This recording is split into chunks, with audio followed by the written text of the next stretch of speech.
All right, that's how we start Toy Story 4, everybody.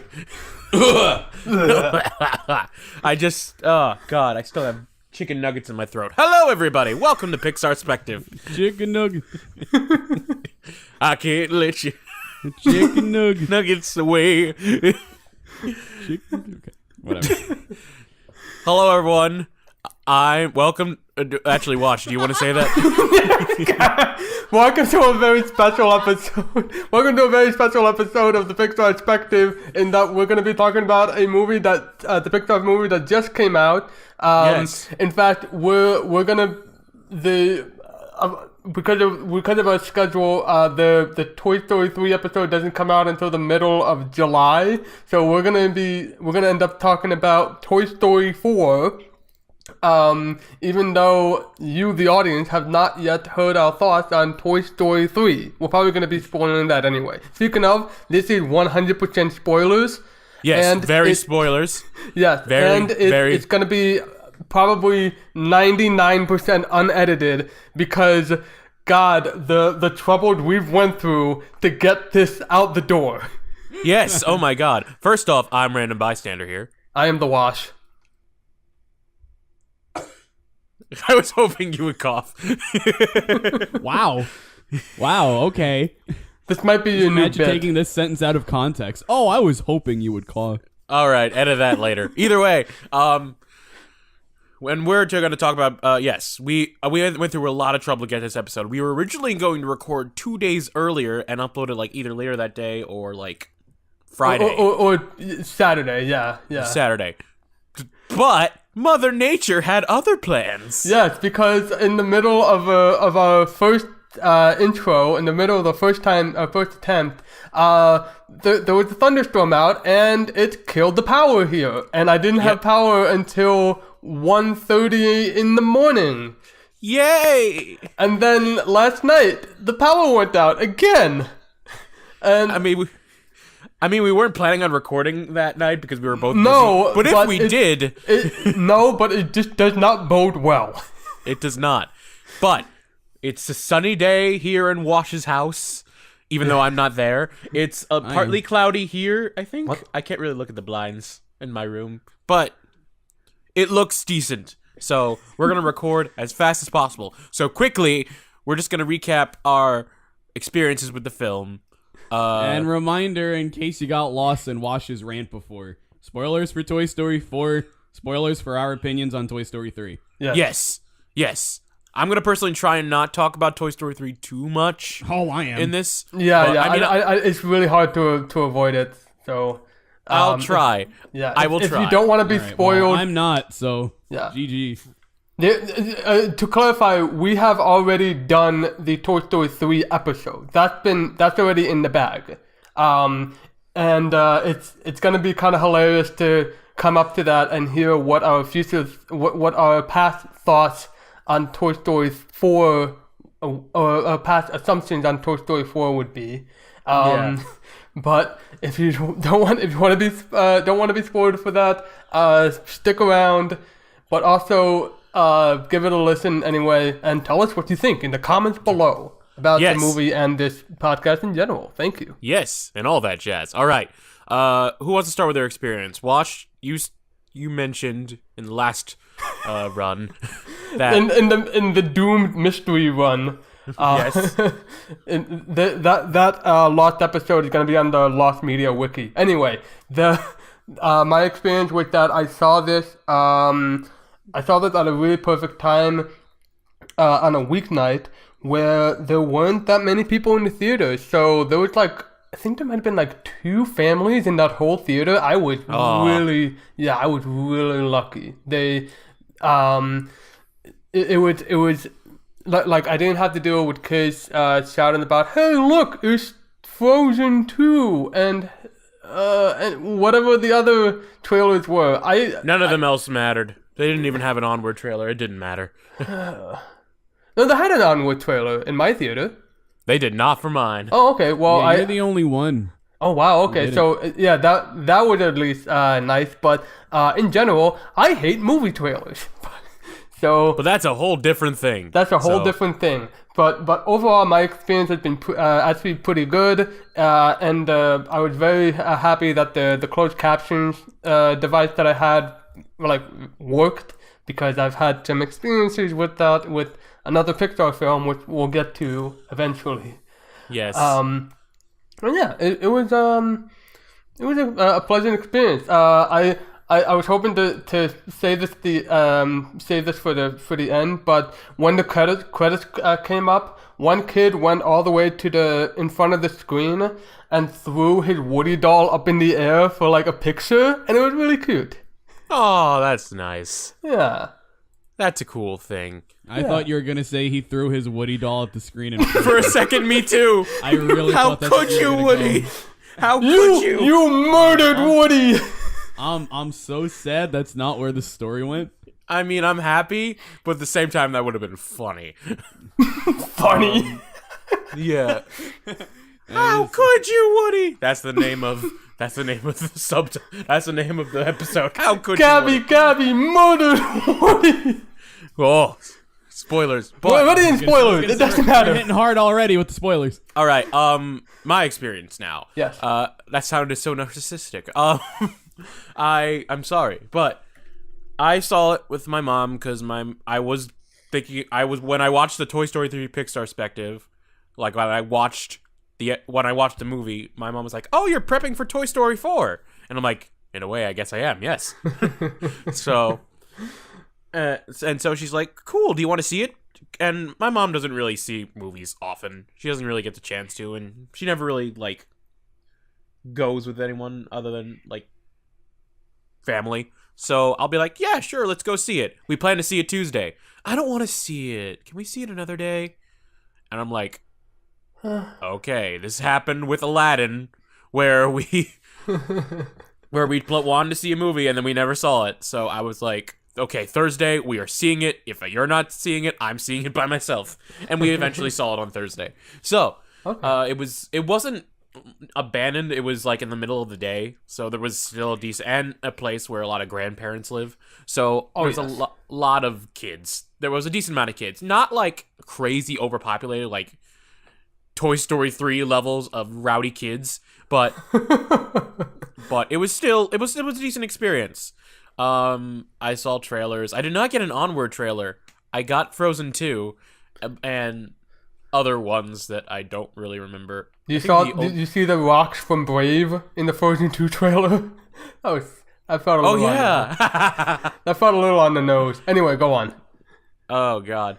But yeah, it was an interesting experience because my mom had a few comments about certain things in the movie, and I was interesting hearing her opinions as well, because she's watched Toy Story 3 since the beginning. She watched Toy Story since the beginning. And funny enough, she told me this on the way to the theater. I'm glad I remember this now. She said, "Wow, you've seen Toy Story in theaters since the beginning." And I'm like, "No, I didn't see Toy Story in theaters." I'm like, "Yes, you did. I took you." So I found out I saw Toy Story in theaters, and I just didn't remember.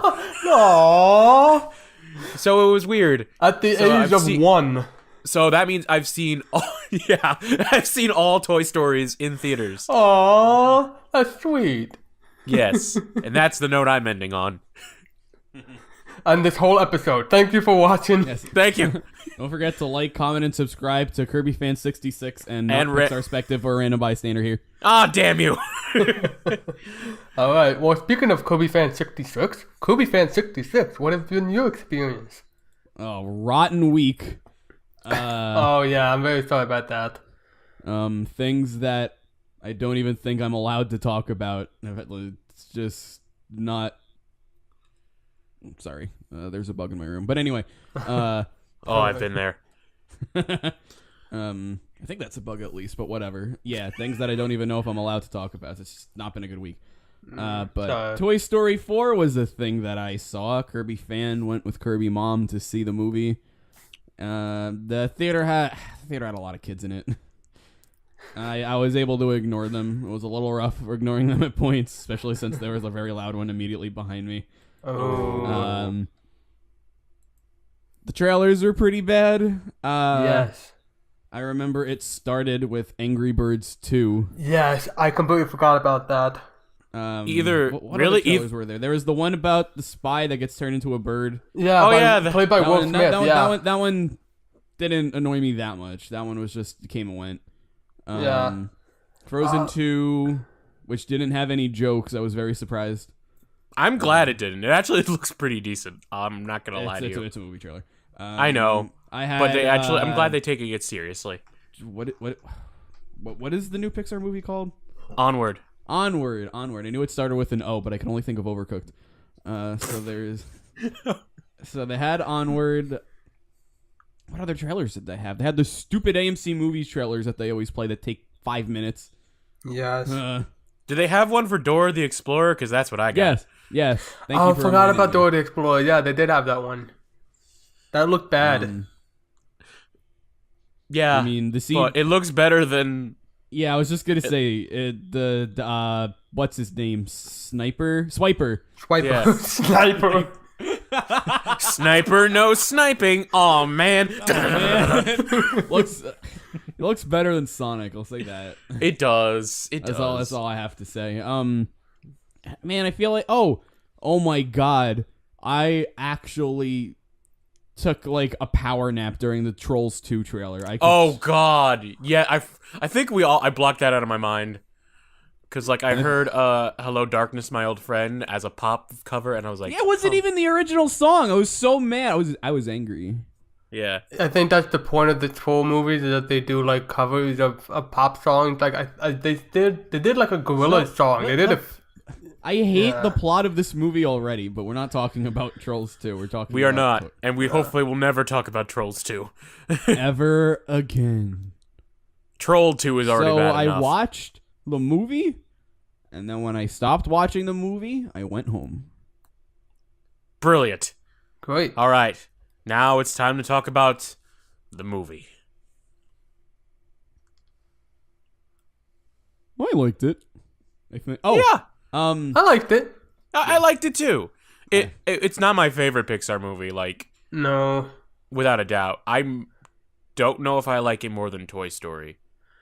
I can definitely say. Well, since you brought it up, we might as well. I can say I feel so far I like it better than Toy Story 3.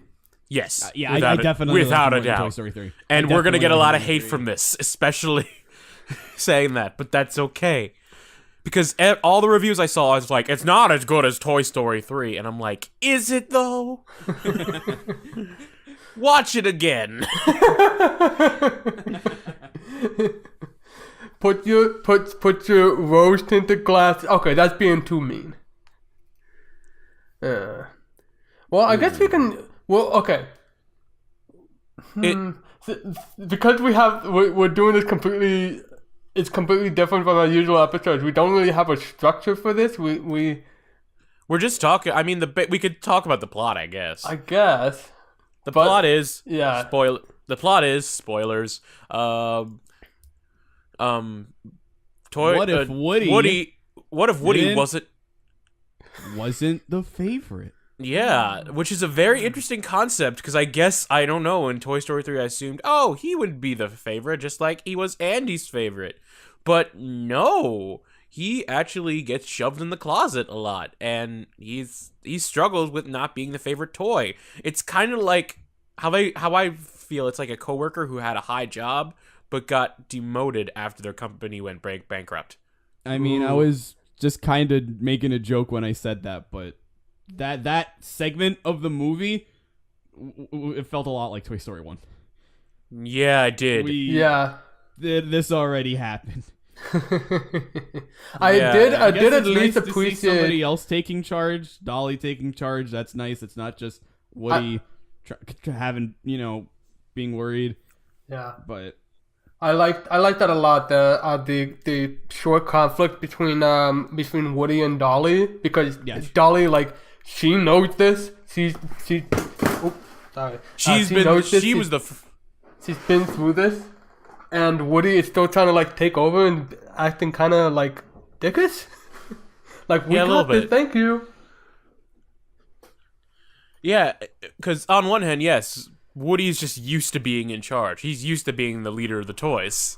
So it's a bit of a struggle for him to go from like, hey, I'm the favorite toy to, oh, I'm just the toy.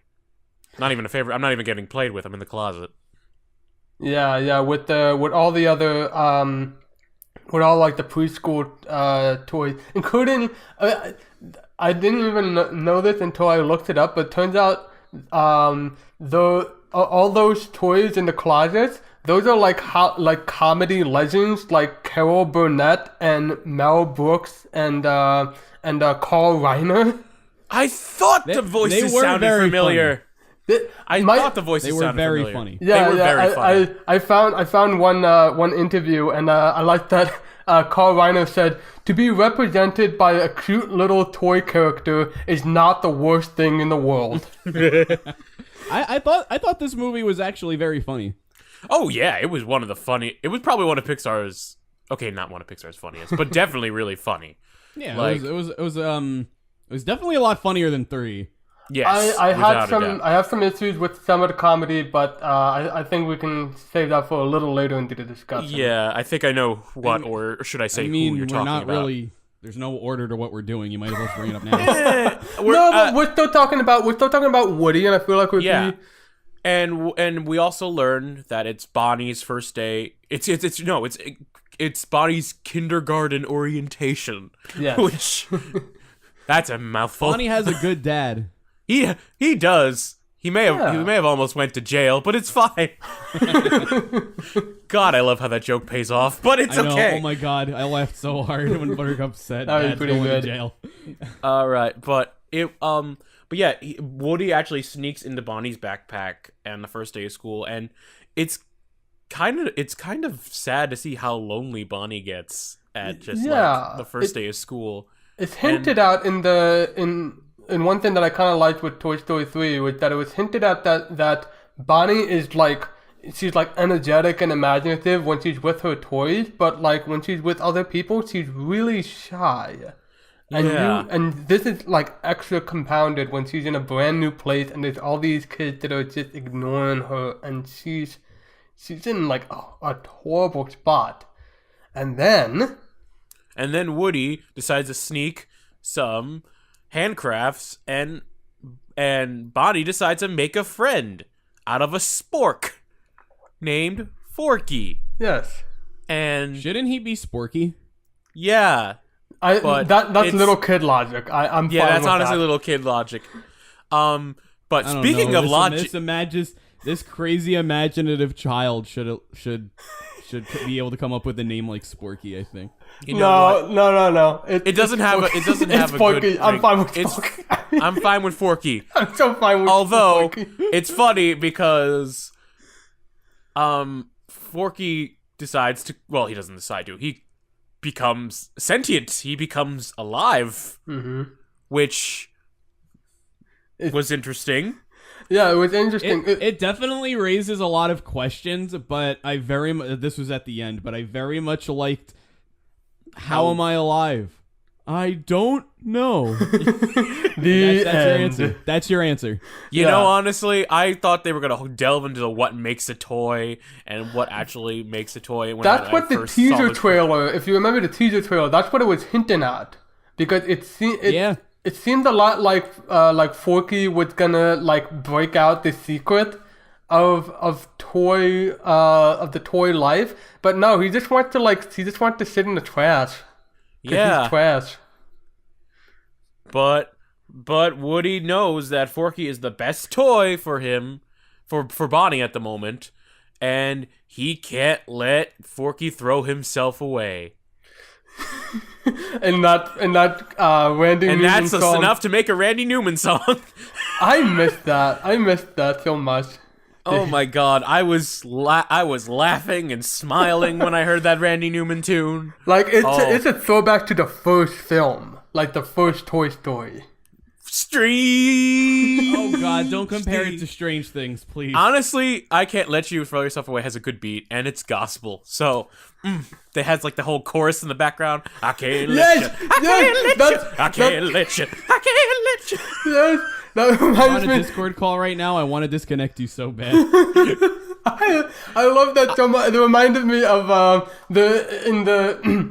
on the Toy Story DVD. They have some of the the scrapped Randy Newman songs, including one that's like ha ha ha, plastic spaceman. Shut up. That's literally what he says. That's literally what he says. Like in the middle of the choir singing, he says, "Shut up." I'm glad he didn't tell this choir to shut up though. I don't know. The rhythm was great, but the fact it was Randy Newman just made me laugh. It's not for the reasons we're supposed to. Like it's supposed to be like, oh, it's Randy Newman. He's doing the thing again. Yeah. It's sentimental. But I didn't like the song, but it did make me think about you two, and I like that. Yeah. Honestly, it wasn't probably that great of a song. They just did it just to like. I guess it was the closest thing to like. You know, I would say it was like trying to pull our nostalgia-ness, but they did that in the beginning when they played "You Got a Friend in Me" for the 4th time. I'm honestly getting really tired of hearing that. Yeah, me too. And I think that's luckily, why they added the song. The other song, just to like give it some things. But I will say one thing I like about Toy Story 4 instead of Toy Story 3, it doesn't rely on nostalgia too much. No. I feel like a lot of the nostalgia strings this movie pushes just does kind of go along the line of the theme of the movie. It happened, it's over. Yeah. Unlike Toy Story 3 where that was also a message of the movie, but they still really wanted to pull it in your nostalgia just for the sake of doing it, you know? Yeah. Here it was Andy's in the first 5 minutes maybe, and then he's gone the rest of the movie. Yeah, pretty much. Yeah. There's a really funny scene. It helps Woody and Forky to bond, where Woody is telling Forky about Idiot Buzz from Toy Story 1. And they're just talking about the plot to Toy Story 1, that's it. But it's really funny because they bond over it. Yeah, they're like, oh, I would have hated it. Yeah, Forky's saying, that sounds obnoxious. Woody goes, right? Real quick, Tony Hale, the voice of Forky, fantastic job. Like, oh my god. Where do I know him from? Because I've heard that voice he's somewhere. From Arrested Development, and he's from Veep.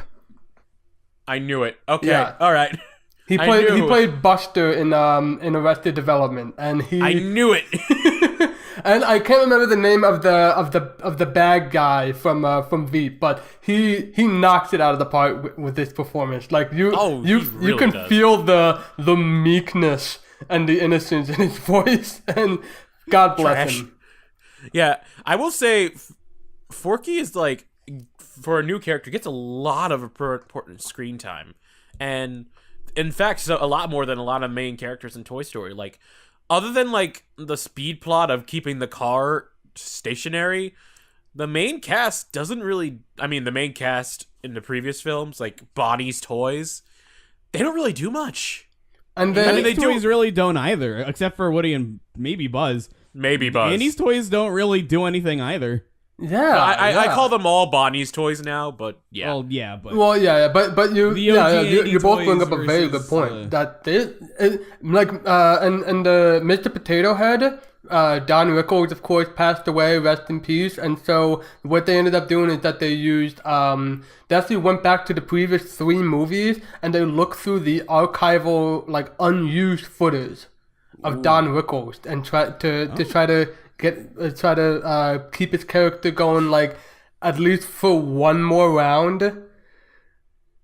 And yeah, I'm hoping that it really is one more round, because the way this ended, which I feel we can get to another time, but the way this ended was it should, if Toy Story 3 wasn't final, this should definitely be final. But yeah, it was really odd seeing the just how little of a, and even from the intro, like I started to notice that, like, wow, this is really, really Woody centric.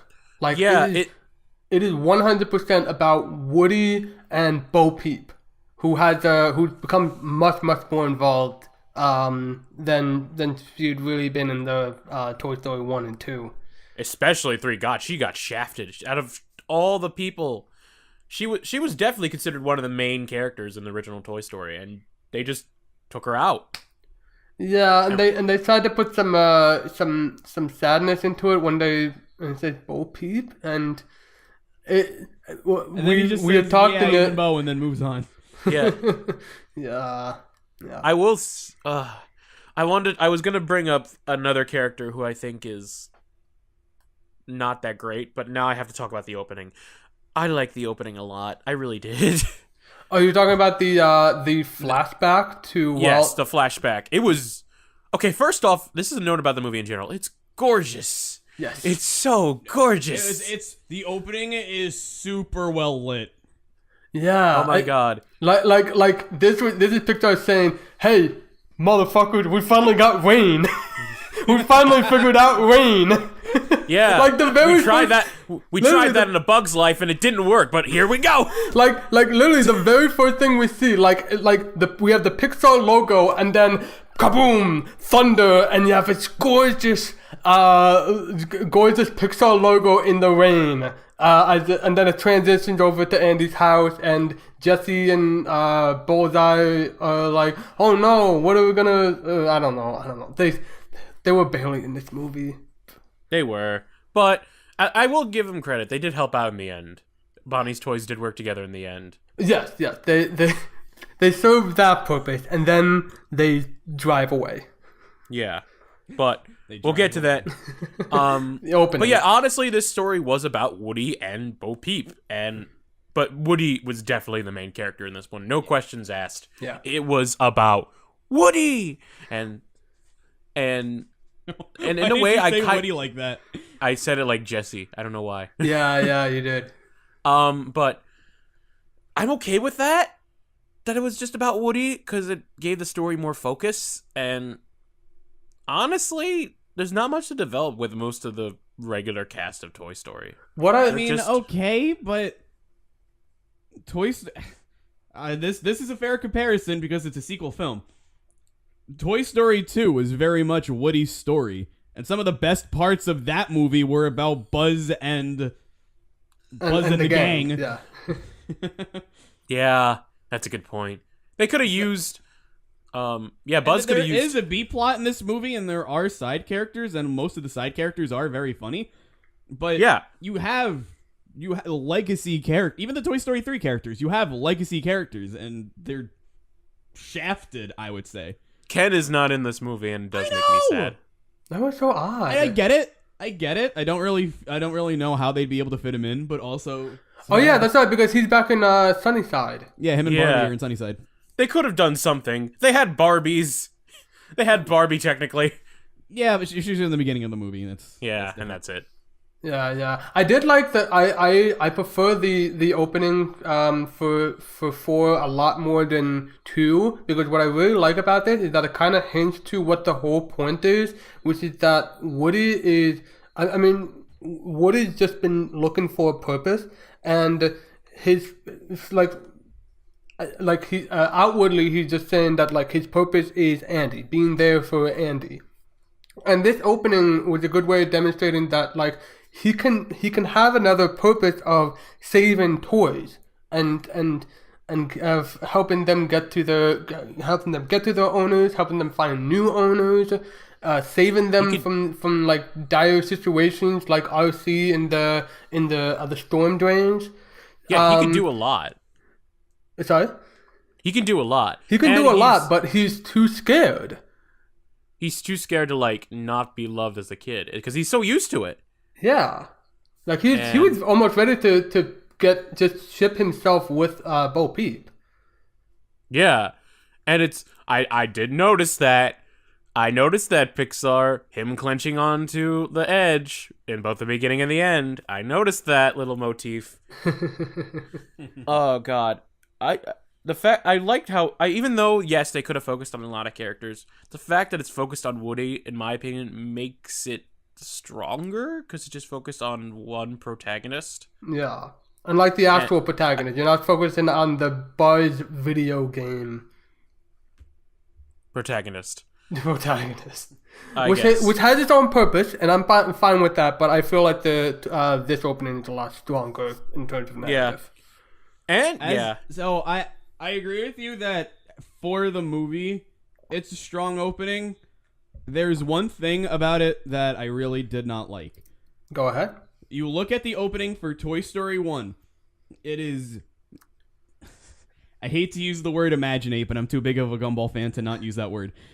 Toy Story 1 is Andy imaginating a situation with him and his toys. Or his toys coming to life. It's Andy. You see Andy playing with his toys, using his imagination to make something incredible. Toy Story 2, it's not Andy, it's Rex, but it's still... It's a video game imaginated to be real. It's fully realized. And Toy Story 3 follows in the vein of Toy Story 1, where it's Andy playing with his toys, except this is, like Toy Story 2, fully realized. They're all very imaginative. That's not the case with Toy Story 4. Well, the thing is... The opening shots of all three movies, the first three, are all about imagination. They are all about the reasons why toys love being played with kids. Even if Toy Story 2, might falter a little bit, it's still imagination. Toys. Yes. And Toy Story 4, it didn't. And it's not a bad thing, but when, you Toy Story 4 and there's a legacy to honor... the first three movies open the way that they do for very specific reasons. I know Toy Story 4 opened the way it did to demonstrate its point, but I don't know, just looking at the first three movies, the way they opened, and then seeing the way Toy Story 4 opened, it felt off. It felt wrong. Yeah, well, can I argue that? I'm sorry. Go ahead. I understand your point. point. Do I have your permission to argue this point? Honestly, I understand your point, and yes, artistically, it may not be as imaginative, and that is something it lacks a bit, but, like you said, it does fit the point of Toy Story 4, saying that there's more to life than just being played with. I would argue that the first three films are very much, because, those openings work with their respective movies, because those films are still very much about playtime. Toy Story 4 there's some playtime in it, but it's just more it's really more of like a Rexu film of just trying to you don't have the same sort of like Toy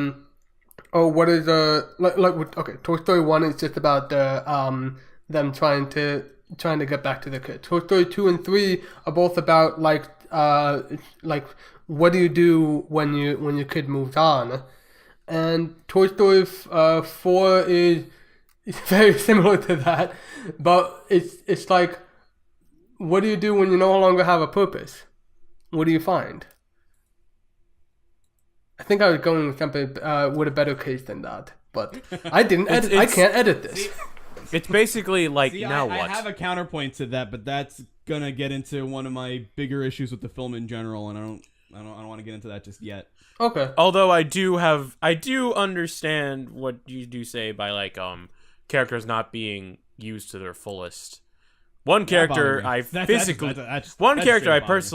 did bother me a little bit. Not as much with a lot of Andy and Bonnie's toys, but one character in particular who's been a main staple in the series kind of got shafted, in my opinion. And Andy. Rex? No. Buzz. Yeah. I knew you were gonna say that. Yeah, I said Andy to try to lighten the mood before we had to talk about this. Yeah. Buzz is an idiot. I mean, granted, he wasn't the sharpest tool in the shed. But he... wrong production company. Yeah, you should have said he wasn't the sharpest tool in the little bit. But honestly, even when Buzz was like an idiot, he still was like intelligent. He led everybody in He led everyone in Toy Story 2 to victory. Yeah, I remember. I don't know if. Oh, yeah, sorry. No, continue. No, I was gonna, because I remember one of Kirby's points in the Toy Story 2 episode, what she liked about Buzz in that film was that, like, at least like actual Buzz, which like he's not completely sharp, but he's trying to like grow. And I remember you saying like, I'm not that guy. Like he's trying to like move himself on, and here he's that guy again. See, I like when Buzz first asked about the voice inside your head. I thought that was fine. I thought that fit him, and I thought it was really funny. It reminded me of Delicious Hot Schmoes. It reminded me of something like that. Yeah, it did. But then the place that they went with it was just Toy Story 1 Buzz. Yeah. Yeah, I was about to say, at least they didn't go to Toy Story 1 Buzz again, but they kind of did. He was dumb. Didn't. He was really dumb. It seemed like a very forced plot point. Yeah. It's like they didn't know what to do with Buzz. But you know, he has to be in the movie. He's Buzz. He's Buzz. He's got to be in it. He's got to go rescue Woody, just like in Toy Story 2. Like, if there's gonna like a tiny bit hinted that Buzz doesn't know how to, like, once Woody is gone, Buzz doesn't know how to control the room. And so he's trying to, like, he's trying to, like, gain the confidence for himself. Could have done that better. They could have done it a lot better. Or at least they could have, like, demonstrated, hey, it's been a while since we've adventured. I don't really know what to do anymore with this sort of stuff. Or at least, if they established that with just, like, some exposition, like, I don't really know what I'm doing anymore. That's all he needed to say. It's like, look, we don't really adventure much anymore. It's been a while. Something.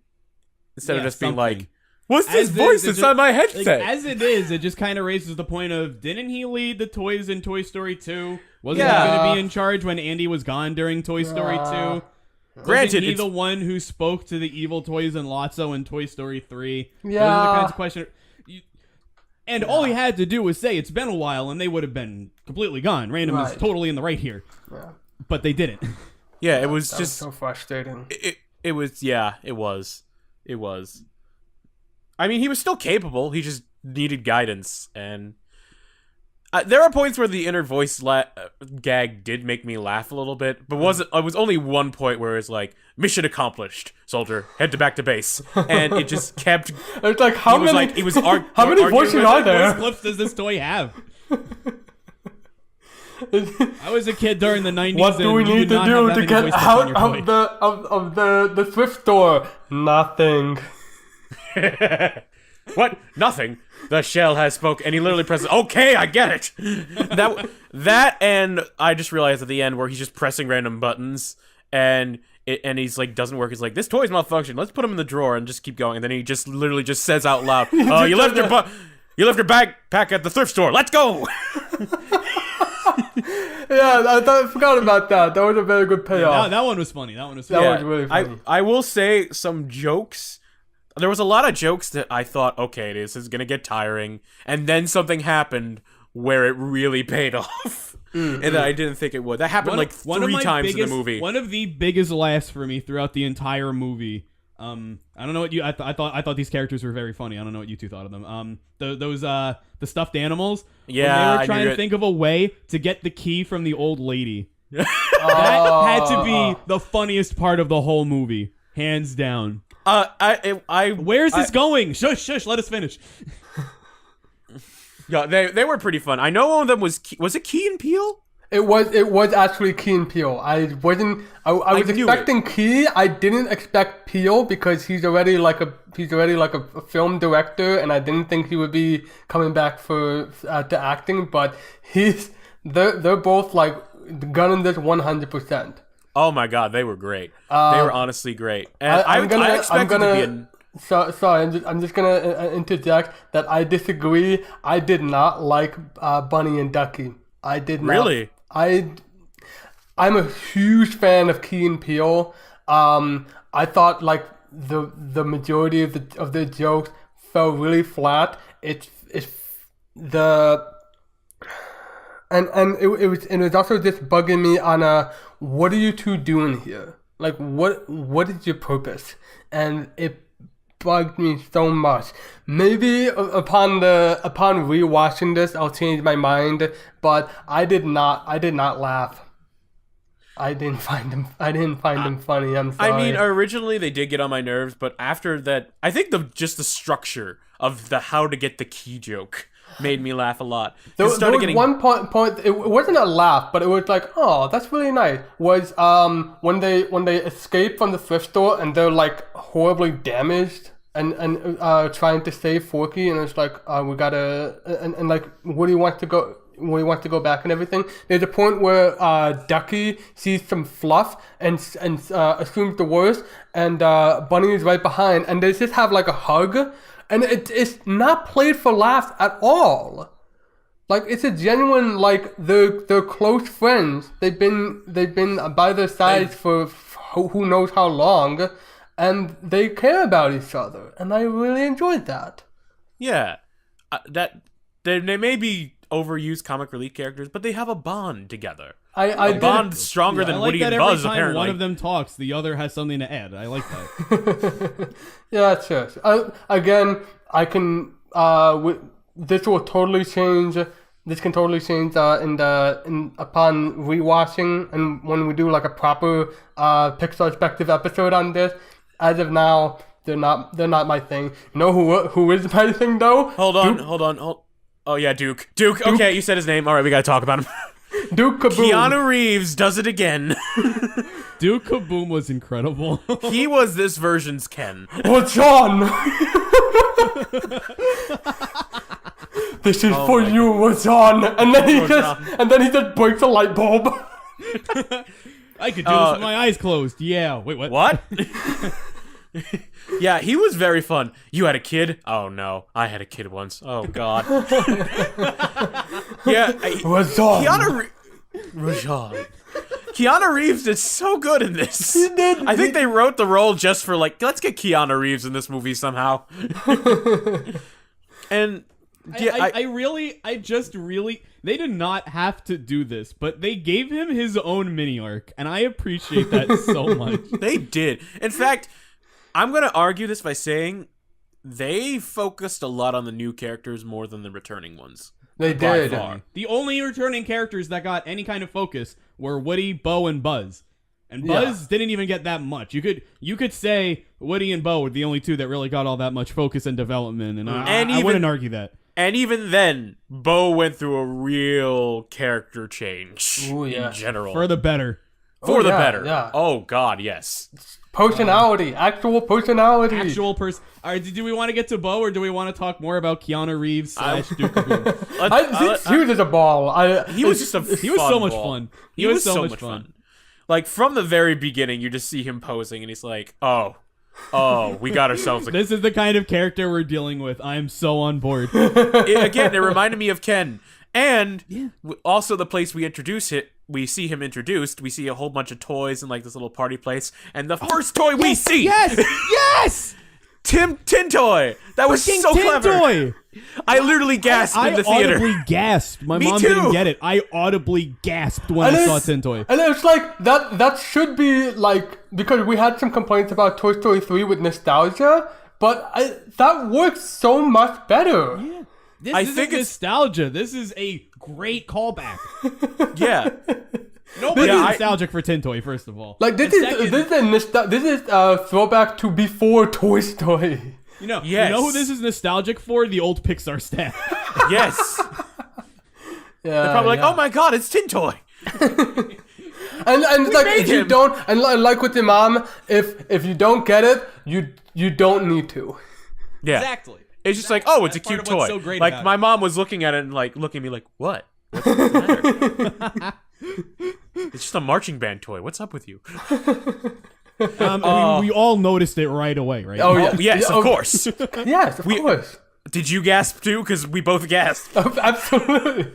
It's such a weird thing to gasp over. Yeah, like... Not Woody and Bo Peep being separated, not Forky jumping out a window. It's Tin Toy existing in the movie. That is the ultimate cameo that beats any Avengers film. It all comes full circle because Toy Story was supposed to be in the world of Tin Toy. Yeah, I know. Now this just comes full circle. Tin Toy is in the world with Toy Story now. Yeah, I think Tin Toy, because Tin Toy had showed up in previous films, but never to this extent. Yeah. Yeah. He's actually a character. Yeah, that's the thing. He has his personality. Yeah, he still talks. I like. Well, he doesn't talk. You know what I mean? He doesn't talk. He's just like he is in the short. Talks. Yeah, just like in the short. Only there's no terrifying baby, although I'm sure he'd tell you about it if he could. Yeah, that's one of the first after the initial shock was worn down. I thought, tell me there's no baby. You hear it in the distance, like ah! No, there's a cat this time. Oh yeah, there's a cat, and it looked very, very good. Yeah, I really like that they had the joke where the cat, the joke was that the cat killed the one fluff toy. Is that what we look like on the inside? No, the top half of that toy is just chilling somewhere in the store. and when you talk to him, he's like, well, you know how it is. Yeah. He's not even bothered by it. He's, how it is. Is that what we look like on the inside? There's so much fluff. I don't know why they made me laugh, but okay. Duke Kaboom was great. I love Duke. Ducky and Fluffy, is that what their names are? Ducky and Bunny. Okay, Ducky and Bunny. They were great. There's two more main characters I know I want to talk about. Woody and Bo. And no, two new main characters I want to talk about. We're going to talk about Bo first. The other I want to talk about afterwards. You know who she is. Let's talk about Bo then. Yeah. Okay. That said, where do you start?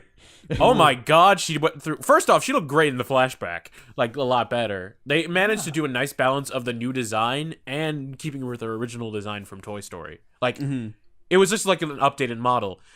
It did have a bit of the Disney princess look to it, but... It did, and... Because the thing is, like, the last time we saw Bo Peep was in 1999. Like, her... Yeah. They were still... I think they were still using most of the old models from the first film. Yeah. So it would definitely be weird, like going from Toy Story 2 to here, where she had like her mouth doesn't have any like sharp corners like the first one did. Good lord. Like actual articulation and like pathos. Yeah. It looked good. It looked damn good. And just seeing her redesign, like she lost her hood looks cool. She looks badass. I'm not gonna lie, she looks really cool. bad. I really like her redesign. She looks really cool. Yeah. They do. It's an homage to her original design, and it's like it's her growth. We see from her fashion how she's grown. But I also really like that. The original Bo Peep. That's not totally gone. There's just actual character added on top of that too. Yeah. Yes, that's the big thing. After she reunites with Woody and they're together for because the original Bo Peep, had kind of a mischievous side to her. It's just we saw that all of like one time. Yeah, and that's still there. Only now it's less just being pure mischievous and more of just being really adventurous. Yeah, because like Bo Peep, like in the first two, like her. Like most of her character is in relation to Woody, and here's where we finally outside of Woody, her character existed for Woody. Yeah. Her character existed because they wanted to make Barbie Woody's girlfriend, but they didn't get the rights. That is exactly right. And in fact, the original idea was that Barbie in Toy Story 1 was gonna be like a badass like space marine, and they scrapped that idea. And then they just brought it back again. Yeah. I really like when Bo called Buzz her moving buddy. That was nice. Oh, that was a nice callback. Buzz, my old moving buddy. Aww. That was nice. Yeah. You see, it played with nostalgia, but at the right moments, and they didn't rely on it. They just poked it in there and just like, that's that. It's blink and you miss it, and if you miss it, you don't miss anything. Yeah. Can I just say I love the chemistry between Woody and Bo? Like their scenes together are so well done. Yeah, Can I just say straight up, Bo is my favorite character of the movie. Ooh, I probably need to, because it's been 5 days since I saw this movie, so I would probably have to get back to you when we do a proper revisit. I don't know how to feel about that. I can't think of anybody else. There's one other person I could think of, but I think Andy. No, but Randy only because she's developed very well, and I like her arc a lot, and I like how so she defies expectations. Not only did they actually give her a character, but they gave her an arc. Yes, they gave her a major arc, and just like because she's originally like, and I like how she doesn't come back to Bonnie's house to get played with, because if she really wanted to, and if the writers really wanted to, they could be like, Bo, come join us, and be like, okay, and then Toy Story 5 happens. But and that would defeat if her arc was, was with the kid, got taken away from the kid, became someone who didn't play with the kid, got back to being with the kid, it would have been Toy Story 2 Jesse all over again. Yeah, pretty much. It would have defeated her whole arc was resolved. It would have defeated her whole her purpose, but it's like Woody from Toy Story 1 has always been feared of being a lost toy, and Bo Peep is the rebuttal of that. That it's okay. You can still have a life. You can still have a purpose, and you can still play with kids as a lost toy. Honestly, yeah. It's oh fine. my god. That parts of that felt a little similar to the whole Sunnyside thing from Toy Story 3. But I don't know. I wouldn't say it's a bad thing. It's just something to take note of. The whole, you can still play with kids even if you don't have a kid. That is something that was explored in the third movie. Funny thing, both, and not that I want to give Toy Story 3 too much credit, because spoilers, and none of us liked it all that much. But don't hurt us, please. The idea in Toy Story 3 was that, you can have, if you don't have a kid and you're going to go to the daycare, you can still play with kids this way. It's just that allure of being able to never lose a child and play with them forever. There's a darker kind of secret. They use that as bait almost, and it's kind of interesting how they explore that kind of bait. But Toy Story 4 explores it in a different enough way to where it's not an issue. It is just, didn't we tackle this in Toy Story 3 already? Yeah, but it's more looked at. It also is just like, it's more like a bonus than the main thing. Like with Toy Story 3, it's more like the main thing is you'll never stop getting played with. But this one is just like, yeah, you'll find kids to play with, but it's not about that. It's about being your own person and doing what you want to do. You get freedom. You can see all these great sights. And it's not just like more freedom, like an add-on than the main principle. You can have a purpose beyond another child. Like at the ending of this film, they have a newfound purpose of, I just said earlier, they helping other toys, because that is, I mean, Woody's had a pretty good track record of that, of helping toys, and in fact that's kind of all he's been doing in this film. Is trying to get Forky to Bonnie. Yeah. And he even says like out loud, because it's like, I don't have anything else. Yeah. That was true. It's all I have. It's all he has left. Yeah. He doesn't have. But then Bo Peep responds, "What about us?" or something like that. Yeah. What about us? Yeah. And that's great. That's fantastic.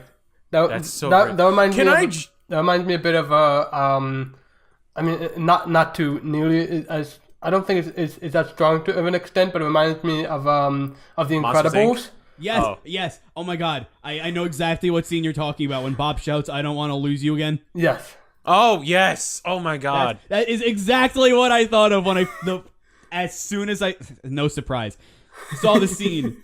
I just like, oh my god, this is framed in the same way as The Incredibles. Yes. One more thing I want to mention. Is there anything else we want to say about Bo Peep? Because there's one thing I want to say that I'm so happy about her about. Oh, I know what you're gonna say. I'm just gonna drop a second time, just because now that we're actually talking about her, it's just really affirming the point. Favorite character of the movie, definitely. She's definitely up there. It's either her or another character I'm gonna be talking about. But Andy. One thing I really liked about Bo is that they didn't make her a twist villain. I was so afraid they would. Me and Random didn't watch the trailer. Me and Random did. And we talked to each other for at least 15 minutes complaining about how predictable of a twist villain she was going to be. And she was not a twist. She was not. She wasn't a twist villain. Thank She was God. No an twist actual- villain in this movie. That was, Yeah, okay, not that, really. was the thing I definitely want to talk about. I did not make the hold connection on. at all about Bo Peep being a twist villain because I mean, God forbid we ever have like a Sly 4 situation. Don't even talk about that game. but, awful. but yes, Gabby. I can't even really call her a villain. No. I mean, I could call her an antagonist, but by God. Well, first off, they try. It's almost like they make fun of the twist villain because, like, she's literally a twist villain for, like, her twist is, like, exposed within, like, 2 minutes. So for me, I remember saying the episode will be out by this point, I hope, if it's not the Up episode. In the Up episode, I made the point that Muntz was almost... The speed at which he turned out to be a twist villain was comical, almost. Yes. This Here, one is I don't think enough time was given to Gabby to actually make her not seem like she's not a villain. She's an antagonist, definitely, but not enough time was given to just make her look like a good person, you know? Before, because she was a twist, but not. There's I definitely agree. To me, you need to actually have enough time devoted for the character in order for it to be a twist. Yeah, Things didn't look right. Things didn't look right from the start. This wasn't a twist. This was very clearly intentional for things to not look right, so you could see, oh, she's going to be the villain. And then as it turns out, she's not really a villain. She's more of an antagonist with a complete redemption arc. Yeah. We honest to jokingly God. mentioned, because I was probably me complaining about twist villains, and we had jokingly mentioned that it would be really nice to see the reverse of that, have someone initially appear to be a villain and then actually turn out to be good and have a redemption arc. Little did Pixar. Little did we know, Pixar. Toy Story 4 beat us to the punch on that one. Oh my God. Do we have any other examples of a character like this in a Pixar film? I believe Incredibles, but the Incredibles didn't even the Incredibles didn't pull it off right. The Incredibles had what's her name? Mirage. Mirage, yeah. I can't even remember her name. She was Mirage the and I worst guess part of that movie Ken. with me. She's technically like that, but I guess Ken handled really. I'll be honest. You know, The Incredibles is my favorite movie, but handled really poorly. Yes, I definitely agree with that. Yeah. This character, yeah, but yeah. This Gabby is complete. Yeah. I remember at the point where the Woody they split up, like the Bo and Buzz and the rest, like they just move on, like we're just gonna move on. Woody is still out trying to go back for Forky, and when he goes back he confronts Gabby. And I remember because when she was talking about like I can't imagine it would have been like to have someone like Andy, and it was like, it's okay, and in my head I was like, okay, she's like psychologically manipulating him. We've had that with Lotso, fine. And when Woody makes the sacrifice, which, oh my God, Yeah. I remember like when that happened, I was like, okay, so they're gonna so he gets the voice box out, but then what's gonna happen is that Gabby turns out that there's gonna be something more to the deal or something like that, and Gabby was gonna trap him even further or just like destroy. I don't know. I was just thinking like there's gonna be something more to this, and thank Lord. They were just like, nope, you can go. Yeah, that's it. Here's my thing. If there was nothing leading up to this point to show that if it was just Woody went back in and now all of a sudden Gabby wasn't evil, I'd be talking about how stupid it was. It's refreshing for not have a twist villain, but if you're stupid, you're stupid. But yeah, there's a great scene where Forky and Gabby are talking about when Harmony is having tea time, and Gabby is just talking about how this is what she wants. She's not a villain. She just wants to be played with. So when the moment came around, I was just like Wash. I was worried that there was going to be a catch to that whole thing when Woody went back in. Yeah. But it's believable that there's not. Yeah, because that whole scene with Forky, which again, very well done, shows that all she really wants is just to be played with. And in her mind, her goal is to get her voice box fixed so that she will have a chance of being played with. Because if she's fixed and she's fixed and in full working condition, something she's never experienced because she's been a factory default from the beginning. We learned this during her talk with Woody, that she had never had a chance because she was a factory defect. But... And then that's really all she wants. And it's so sad to like see her like hold the tea and like from far off the shelf while she just having tea while Harmony's having tea time with herself. And again, I'm going to do this is going to be another example of how it did better than Toy Story 3. I mentioned in how Lotso had parallel themes to Woody that could only be explained in Toy Story 1 really. Yeah. But with Toy Story 4, think about it. Woody does the same thing with Bonnie, hoping to be played with and just praying and just taking every opportunity they get to do so. Yet Gabby's doing the same exact thing with Harmony and is desperately trying to get Harmony's attention to hopefully be played with. And in the end, they both learned that there's more to it than just one kid. Like there's a whole lot more kids out there. That's a very good point, but it just wasn't the point that I was going to make. The point that I was going to make was simpler. It's that you don't have to watch the first movie to get this because this movie actually properly contextualizes it. Yes. Yeah. Woody talks about playing with Andy and how it was an incredible feeling. You don't have to go through the other movies to totally get it. You could just take what the movie tells you and that's all you need. Yeah. And... honestly, honestly. And I really like... This is probably my favorite Pixar antagonist. I mean, based on I can barely call her an antagonist. Yeah, that's the thing. The only antagonist... Like, the reason why she has, like, up until that point, she has, like, this aura of antagonist is because of the Bensons. Yes. Those dummies are creepy. I mean, all right. She specifically tried to rip Woody's voice box out of him. Like, just pure rip it. Yeah, that was like, even oh, okay, this is even if her intents are noble and she's still tragic. She's still doing antagonistic things. Yeah, but it's funny. At least what appears to be antagonistic. What's got us all razzled about this is that, I don't know, a twist hero.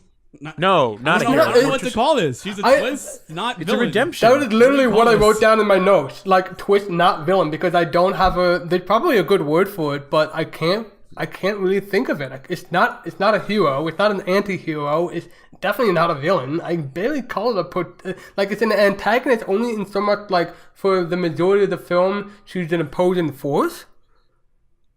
Yeah, like a lot of people like says the definition of what an antagonist is. Yeah, but the word antagonist has certain meanings. Like an obstacle. That's all an antagonist is. Okay. Yeah, that's all she really was. And even then, if you say antagonist also implies that they're a villain, that's not an antagonist. That's a villain. Okay. And never mind. Oh god, but the scene where and it's honestly I kind of like how Forky and Gabby have like bonded together almost in the captivity. Like that too. I mean, at first I was like, "Oh, she's just manipulating him." But that's what I thought. No, too. they're actually like, yeah, they're friends. He even helps her. It's like, "How do I look? Stand up straight. Took out your pinky. Perfect." Yeah. And I don't know, it's just refreshing because to see there was no like, I don't want to say bitter antagonist, but like, I don't know, just they felt like, it's weird to say the toys felt like people. I mean, Toy Story 1, that was a big. That was the case. There was no real villain either. I mean, there was Sid, but he was more again like an opposing. He wasn't an antagonist. Is Toy Story 3 the only one with a real villain? Toy Story 2. Prospector started the villain twins. I actually forgot about it. You're right. You're totally correct. I forgot. Yeah. That is a very good sign about Toy Story 2. I was thinking about Toy Story 2, and I was thinking, Al? No, Al's not the villain. Does Toy Story 2 have? I don't think so. the Prospector. Oh, God. But But yeah, Gabby has developed well away, and there's actually a point where like Forky was like, I want to see this, I want to see how this turns out, I want to see her get played with, because Forky really wants what's best for Gabby. Yeah. Because Forky has really not been close to any one of the major toys. He's close to Woody, and close to Gabby. Yeah. That's it. Because it's those two are the most he's ever exposed to. Yeah. And there's even a point like earlier in the film while they're in the RV where Buzz is trying to offer himself as a lookout, and Woody's like, no, I need this. And I remember when I first thought, I was like, why? You're tired. Just get Buzz. Like Buzz can do the job just as well. But then once you get to the end, it's like, oh yeah, okay. he needs his purpose. He needs this purpose. And what was I gonna say? And it's actually funny. He actually convinces Forky to like, oh, he's a toy now. He has to show love for Bonnie very early and logically. And there's literally a point not only in his voice but like his animation where you just see him twitching. He's like, I get it. Yeah. Yeah. And then he's like, I'm Bonnie's trash. I love that. Yes, you're Bonnie. I was really hoping that was gonna pay off at the end where the knifey, the new toy. It's like, am I trash? And I really thought that like Fork was gonna, yes, we're all trash, and that's beautiful, something like that. Yeah. But the actual ending is just as good. I'm fine with that. Right, so we should move on to Forky now. I want to go back to there's one more thing I wanted to say about Gabby. I'm sorry. There's one more thing I want to say about Gabby too, but I couldn't say because you went. Because you interrupted me. I'm sorry. You go first then. No. You go first. It's fine. All right. That's annoying for me because I can't edit this. Thank you. All right. Basically, I was just gonna say it was nice seeing. It was weird. It was great. We see Gabby get played with by Harmony, something she's always wanted, and then she just goes, and then I think the grandma says, "That's a nice toy, isn't it?" And she's like, "Eh," and tosses it in the box. Yeah. Caught her in a box, and it's just. I was expecting like some sort of like, how does this not work? You're gonna pay for this, Woody, or something like that. But she's literally like, no, you can have your voice box back. I don't need it anymore. I'm just gonna wallow in self-pity in the closet for the rest of my life. And Woody is the one who actually gets her out of it. It's like, I have a kid named Bonnie. I'm sure she would love you. I didn't appreciate that because that's it. Because Woody was lying. Like about. Well, Go on. Well, it's better than staying in a closet.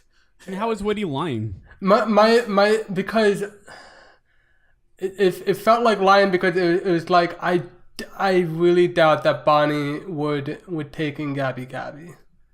I just don't see it. Like that was kind of like setting up for another disappointment, and then instead they do a different thing with Gabby, but that's your take. I kind of like that she didn't go with Bonnie anyways. I think more he just more said Bonnie just to like get her out of the antique store. Yeah. Because she wasn't going to be happy there. That was without a doubt. But yeah, I like what they did with Gabby. She was they and it actually helps with like Woody's like purpose of saving toys. Mm-hmm. And helping them find their owners, because Gabby sees a lost person and she immediately identifies with her, and they like place her there. And another payoff that happens, that there's another payoff where Bunny and Ducky do the whole baseball thing, which is something they tipped off earlier, and they use it as a way of like reuniting Gabby with someone, and she finds an owner that loves her and actually wants to play with her, and with Woody's voice box still. So it's just, I don't know, it's just good. It's just I don't know. And then she's happy. She has a happy ending. It's so rare to see an antagonist get a happy ending. Yeah. It really is. And honestly, there are points where I rooted for her more than Woody. I'm not even kidding. I've never identified with a villain more. Or a villain in the biggest quotes. So that's what really impressed me. Even my mom said she was like one of her favorite characters, but her favorite was not Bo Peep or Gabby. It was Duke Kaboom. But yeah, all right. You said you want to talk about Forky some more? Oh, Gabby. Wow, wait to already forget that I had one final thing I wanted to say about Gabby. I'm sorry. I thought it was this. I'm sorry. I'll make this quick because we've definitely been talking about Gabby for too long, and I want to talk about Forky a little bit. The one thing that I really liked about Gabby is that it was everything that I hated about Lotso, but not Lotso. You know, she set up a lot like Lotso, but it's not nearly as bad or dumb, and she has a much better progression, and it worked, and I liked it. Yeah. And then they moved on. And then they moved on. And okay, you know what's nice? You know what's really nice compared to Lotso, and then we'll move on. Yeah. Lotso started out as someone who looked nice, then he was a twist villain, then he became nice, then he became a twist villain again. Yes. It is what I still think the stupidest part of Toy Story 3 is. Gabby did not twist more than once. and that first twist was a misunderstanding. Why did we need a twist villain twice? Yeah, Toy Story 4 did not need a twist villain, and they didn't do it. They were like, nah, not this time. And Alright, so Forky. Yeah, Forky. What else do we want to say? Forky. I mean, we didn't talk about Forky. we kind of talk about Forky. His mentioned arc ended surprisingly early. His like arc? We said earlier, we thought, well, Wash and I at least, I don't know about Random, but we had thought that a lot of the movie was going to be about Forky not knowing how he was alive, and by a third of the way into the movie, it was resolved. He wanted to go back to Bonnie. He knew he was a toy. He knew what his purpose was. He was still learning things, but his arc was pretty much over by the third way. Yeah, it was only, like it was over before we even got to the part about like Woody realizing that Bo Peep is in town. Yeah, like Forky is like, do we want to get it back to Bonnie? Like he's ready to just wrap this movie up. This should have been a Toy Story short. But yeah, it honestly, but the thing is, he doesn't wear out his welcome. No. Oh no. I was ready for him to. I thought he was going to be annoying. Me too. The way you thought about Bunny and Ducky, I thought I was going to feel about that way with Forky the entire time. But no. The actor does a very good job. Tony Hale, yes. And he has purpose. He's the reason Woody desperately wants to even go back to the antique store. Mm-hmm. So he's important to the plot, but he's still just like enjoyable character. And I like that the fact that Bonnie created Forky means that you can't have something like what happened with Lotso, which is like the kids just got another Lotso. You can't do like they even mentioned. We could just make another Forky. We can't. Yeah, exactly. And it's like she's right. You can't make another Forky because that was the whole point of Forky. Exactly. He is his own thing. He was something a friend Bonnie made. Yeah. Fantastic. It was great. Yeah, it was great. Oh God. Also, Bonnie really didn't do much, but the parents, especially the dad, were great. I love her dad. Yeah, it was good. It was great to see like a Pixar dad. Yeah, that's not since Marlin have we had a great Pixar. Oh, not since Inside Out. Oh yeah, good point. Oh yeah. I think of Pixar dads. Before any other dad, Bob should be one of the first ones that comes to mind. Can we just have a movie filled with... The Incredibles was a movie about a family. It would be weird if there wasn't a dad. So then you think about Finding Nemo, perfectly valid one. I guess and that's where my thought train ends. Marlin. Remy has a dad. I guess. Oh yeah, that's true. I probably should have clarified because what really the issue is that like the previous Toy Story films didn't have dads. Yeah. Yeah, but I mean, like I said, even still, ignoring the movie about a family, there's Marlon and there's Remy's dad. Who else is there? Like you said, Riley's dad. I mean, we haven't seen Inside Out for the Pixar. I thought you meant yet, like in general. Well, yeah, no, I'm just saying. Let me finish. Let me finish. Okay, please stop. Anyway.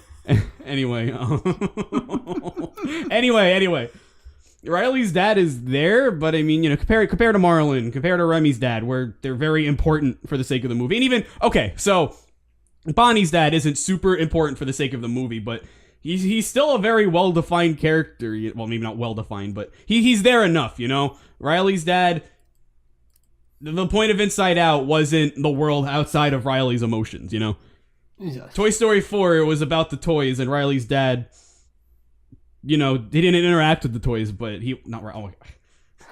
Bonnie's dad may not have directly interacted with the toys, but he was still very involved with an important character of the movie. Mm. Riley might be important, but it's really more of her emotions that are important, Oh, yes. It's a very nitpicky point, but I don't know. I still wouldn't include Riley's dad. I would still say Marlon and Remy's. Papa. Well, I guess what's his name from Brave? I guess he counts too. Oh yeah, he's a Pixar dad. Yeah. We still get to watch that. We'll get there when we get there. Yeah. That was a long tangent, not having anything to do with Toy Story 4. Point is, I like Bonnie's dad a lot. Yes.